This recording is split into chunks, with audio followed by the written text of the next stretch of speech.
नमस्कार मंडळी, श्री स्वामी समर्थ. स्वागत आहे तुमचं माझ्या यूट्यूब चॅनलवरती. आजचा दिवस तुम्हा सर्वांना खूप छान, सुखाचा, आनंदाचा आणि समाधानाचा जाऊ देत, हीच मी स्वामींच्या चरणी प्रार्थना करते आणि आजच्या या नवीन व्हिडिओला सुरुवात करते. पण त्या अगोदर तुम्ही माझ्या चॅनलवरती जर नवीन असाल तर चॅनलला पण लगेच सबस्क्राईब करा आणि कमेंटमध्ये श्री स्वामी समर्थ लिहायला अजिबात विसरू नका. उद्या 18 डिसेंबरला या मार्गशीर्ष महिन्यातला शेवटचा गुरुवार आलेला आहे. पाहता पाहता हा सुंदर आणि फलदायी महिना संपतही चाललेला आहे. मार्गशीर्ष महिना हा खूप पुण्यदायी महिना मानला जातो आणि या महिन्यात श्री महालक्ष्मीची कृपा आपल्यावर राहावी, तिने आपल्या घरामध्ये कायमचा वास करावा, घरात पैसा, शांती, समाधान आणि सुख नांदावं, यासाठी अनेक जण मनापासून देवीची पूजा करतात. या मार्गशीर्ष महिन्यात प्रत्येक गुरुवारी महालक्ष्मीचं व्रत केलं जातं आणि हे व्रत इतके प्रभावी मानलं जातं की श्रद्धेने आणि मनोभावे केले असता देवी आपल्या भक्तांच्या मनातील इच्छा पूर्ण करते आणि अष्टलक्ष्मीचा आशीर्वाद आपल्याला प्राप्त होतो असं मानलं जातं.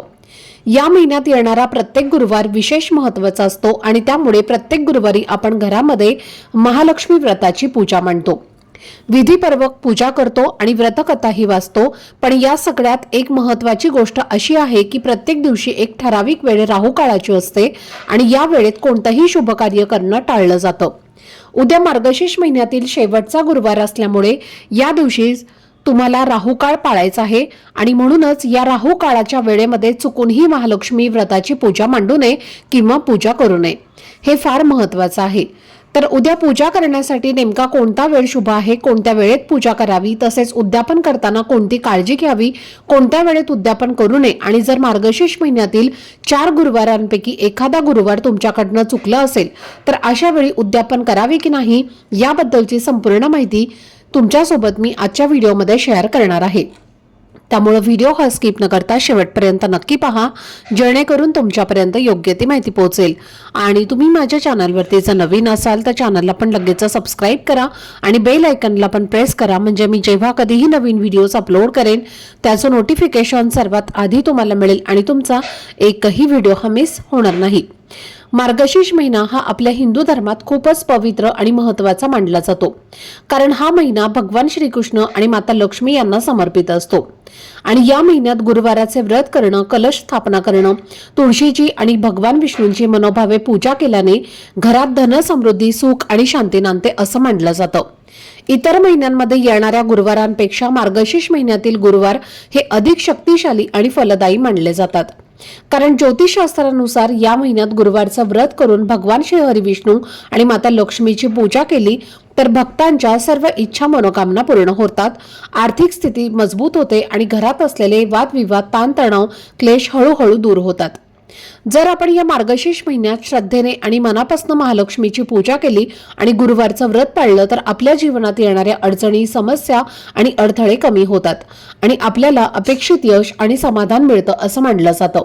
या व्रताच्या प्रभावाने घरामध्ये नेहमी शांतता टिकून राहते, कुटुंबातील सदस्यांचं आरोग्य सुधारतं, स्त्रियांना अखंड सौभाग्य लाभतं आणि घरातील मुलांच्या जीवनातील अडचणी सुद्धा हळूहळू दूर होऊन त्यांना शिक्षणामध्ये प्रगती आणि यश मिळतं. मार्गशीर्ष महिन्यात केलेले दान हे नेहमीपेक्षा दुप्पट फळ देणारे मानले जातं आणि या काळात दान केल्याने अनेक प्रकारचे ग्रहदोष कमी होतात असं सांगितलं जातं. विशेषतः या महिन्यातील गुरुवारी अंघोळीच्या पाण्यात चिमूटभर हळद घालून स्नान केल्याने कुंडलीतील गुरुग्रह मजबूत होतो आणि गुरुग्रह आपल्या काम, प्रगती आणि यशाच्या संबंधित असल्यामुळे जर गुरुग्रह बलवान असेल तर प्रत्येक कामात यश मिळतं असं मानलं जातं. आणि म्हणूनच उद्याच्या दिवशी अंघोळीच्या पाण्यात थोडीशी हळद घालून स्नान करणं फार शुभ मानलं जातं. तसेच मार्गशीर्ष महिन्यातील उद्या शेवटच्या गुरुवारी घरातली फरशी पुसू नये आणि स्त्रियांनी केस धुवू नयेत असंही सांगितलं जातं. त्यामुळे आज म्हणजेच बुधवारीच घराची स्वच्छता व्यवस्थित करून घ्यावी आणि केस देखील आजच धुवावेत. उद्या गुरुवारी फक्त अंघोळीच्या पाण्यात चिमूटभर हळद घालून स्नान करायचं आहे आणि त्यानंतर नीट साज शृंगार करून शांत मनाने गुरुवारच्या व्रताची पूजा मांडणी करायची आहे. ही पूजा मांडणी तुम्ही गुरुवारी सकाळी करणार असाल तर 9:30-10च्या आधीच करायची आहे आणि जर सकाळी नाही शक्य झालं तर संध्याकाळी सुद्धा तुम्ही ही पूजा मांडणी करू शकता. महालक्ष्मी व्रताची जी काही पूजा आहे तर ती तुम्ही करू शकता। त्याचप्रमाणे बघा, उद्या मार्गशीर्ष महिन्यातील शेवटचा गुरुवार आहे। या दिवशी आपण या व्रताची समाप्ती म्हणजेच उद्यापन करणार आहोत। आता प्रत्येकाचा कितीही नाही म्हटलं तरी 4 गुरुवारांपैकी एखादा गुरुवार हा मासिक धर्मामध्ये गेला असेल किंवा काही अडचण आली असेल तर एखादा गुरुवार हा आपला नक्कीच गेला असेल। तर मग चौथ्या गुरुवारी उद्यापन करायचं का? तर पहा, जर तुमचा पहिला किंवा दुसरा किंवा तिसरा या 3 पैकी एखादा गुरुवार जर तुमचा स्किप झाला असेल तरीही तुम्ही चौथ्या गुरुवारी उद्यापन हे करू शकता। पण जर काही कारणाने उद्या चौथ्या गुरुवारी तुम्हाला काही अडचण आली असेल, मासिक धर्म आला असेल, तर घरामध्ये एखादी दुसरी व्यक्ती असेल, स्त्री असेल, मुलगी असेल, तर तिच्याकडनं तुम्ही ही पूजा किंवा उद्यापन करून घेणं हे तुम्ही करू शकता। ते जर शक्य नसेल तर मग तुम्ही पुढच्या पौष महिन्यामध्ये गुरुवारचा एक व्रत तुम्हाला करायचं आहे आणि त्या दिवशी तुम्हाला उद्यापन सुद्धा करायचं आहे। आता उद्यापन करण्यासाठी किती सुवासिनी तुम्हाला आमंत्रित करायच्या आहेत? तर पहा, जर तुम्हाला 7 सुवासिनी मिळाल्या तर 7 सुवासिनींना तुम्हाला घरी बोलवायचं आहे। त्यांना हळद कुंकू लावून एक व्रत पुस्तिका तुम्हाला द्यायची आहे आणि त्यासोबतच तुम्हाला थोडेसे तांदूळ आणि एक केळ जे आहे तर ते सुद्धा द्यायचं आहे आणि त्यांना नमस्कार करायचा आहे आणि थोडंसं दूध जे आहे तर ते त्यांना तुम्हाला प्रसाद म्हणून द्यायचं आहे। पण चुकूनही आपल्या घरातनं काहीही न खाता पिता तुम्हाला घरातनं कोणत्याही सुवासिनी स्त्रीला जाऊ द्यायचा नाही। त्याचबरोबर जर तुम्हाला 7 सुवासिनी स्त्रिया नाही भेटल्या तर तुम्ही एका सुवासिनीला घरी बोलावलं तरी सुद्धा चालेल। 2, 3 किंवा जितक्या सुवासिनी तुम्हाला भेटतील तितक्यांना तुम्ही घरी बोलावू शकता। त्याचबरोबर कालच्या व्हिडिओ खाली कमेंट होती की ताई विधवा आहे, मग विधवा स्त्रियांना घरी बोलावलं तर हळदी कुंकूला चालते का? तर पहा, विधवा स्त्रिया सुद्धा मार्गशीर्ष महिन्यातील गुरुवारचं व्रत करतात। ती एक स्त्री आहे आणि ती स्त्री सुद्धा लक्ष्मीचंच प्रतीक आहे, म्हणून कोणत्याही प्रकारचा भेदभाव तुम्ही न करता विधवा स्त्री असली तरी सुद्धा त्यांना हळदी कुंकूला तुम्ही घरी बोलवू शकता। त्याचप्रमाणे उद्यापन सुद्धा नक्की तुम्हाला उद्या कोणत्या वेळेमध्ये करायचं आहे?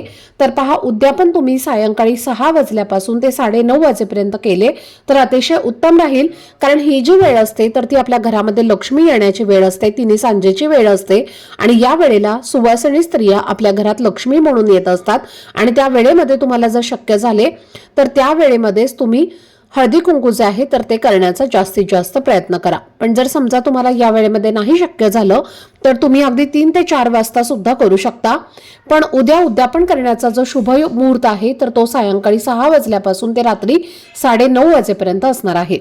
आता यानंतर पहा, तुम्हाला माहितीच असेल की आपला जो संपूर्ण दिवस असतो अगदी सकाळपासून ते संध्याकाळपर्यंत अगदी रात्री 12 वाजेपर्यंत हा संपूर्ण जो दिवस असतो तर या दिवसाचं अनेक वर्गीकरण जे आहे तर त्या दिवसाचं वेगवेगळ्या काळामध्ये केलं जातं आणि प्रत्येक दिवशी एक विशिष्ट काळ असतो तर त्याला राहू काळ असं म्हटलं जातं आणि हा राहू काळ अत्यंत अशुभ मानला जातो।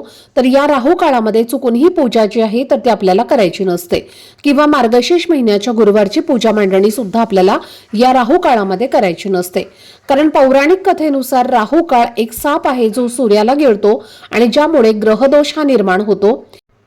तर राहू काळ हा वाईटाच्या संबंधित असतो आणि म्हणून ज्योतिषशास्त्रानुसार राहू काळामध्ये कोणतीही पूजा किंवा मार्गशीर्ष महिन्यातील गुरुवारची पूजा मांडणी ही सुद्धा करू नये। म्हणून आजच्या व्हिडिओमध्ये आपण पाहणार आहोत की उद्या शेवटच्या गुरुवारी राहू काळ हा कधी आहे आणि शुभ मुहूर्त कधी आहे, त्याचबरोबर कोणत्या काळामध्ये पूजा करू नये याची संपूर्ण माहिती आपण आज जाणून घेणार आहोत। तर पहा, उद्या 18 डिसेंबरला मार्गशीर्ष महिन्यातील शेवटचा गुरुवार आहे आणि या दिवशीचा राहू काळ जो असणार आहे तर तो दुपारी 1:35 पासून ते दुपारी 2:53 साधारण 1.5 तासाचा हा राहू काळ जो आहे तर तो असणार आहे आणि या कालावधीमध्ये आपल्याला चुकून ही पूजा जी आहे तर ती मांडायची नाही आणि पूजा सुद्धा करायची नाही। त्याचबरोबर या दिवशी जर तुम्हाला पूजा सकाळीच करायची असेल तर तुम्ही सकाळी 6 वाजल्यापासून ते दुपारी 12:30 वाजेपर्यंत ही पूजा करू शकता आणि या दिवशीचा शुभ मुहूर्त असणार आहे सकाळी 8:25 पासून ते 10:13 हा मुहूर्त उत्तम आहे। तर या वेळेमध्ये तुम्ही पूजा मांडणी किंवा पूजा जी आहे तर ती करू शकता आणि जर नाही शक्य झालं तर सायंकाळी सुद्धा केली तरीही चालेल। सायंकाळी तुम्ही पूजा मांडणी करणार असाल तर 6 वाजल्यापासून ते 6:30 वाजेपर्यंत तुम्ही पूजा मांडणी जी आहे तर ती करायची आहे, कारण या वेळेमध्ये आपल्या घरात लक्ष्मी येत असते, तिने सांजेची वेळ असते आणि म्हणून या वेळेमध्ये तुम्ही पूजा मांडणी केली तरी सुद्धा चालते। पण राहू काळामध्ये आपण कोणतीही पूजा केली तर त्या सेवेचं आपल्याला कोणतंही फळ जे आहे तर ते मिळत नाही. या उलट आपल्याला त्याचे अनेक वाईट दुष्परिणाम जे आहेत तर ते सुद्धा भोगावे लागत असतात. आणि म्हणून चुकूनही तुम्हाला उद्या या राहू काळामध्ये मार्गशीर्ष महिन्यातील 4थ्या गुरुवारची पूजा मांडणी किंवा पूजा करायची नाही. तर ही अत्यंत महत्त्वाची माहिती मला तुमच्यासोबत शेअर करायची होती. आजचा हा व्हिडिओ जर तुम्हाला आवडला असेल, माहितीपूर्ण वाटलं असेल तर व्हिडिओला लाईक, शेअर आणि चॅनलला सबस्क्राईब नक्की करा. भेटूयात पुढच्या व्हिडिओमध्ये. तोपर्यंत सर्वांना श्री स्वामी समर्थ.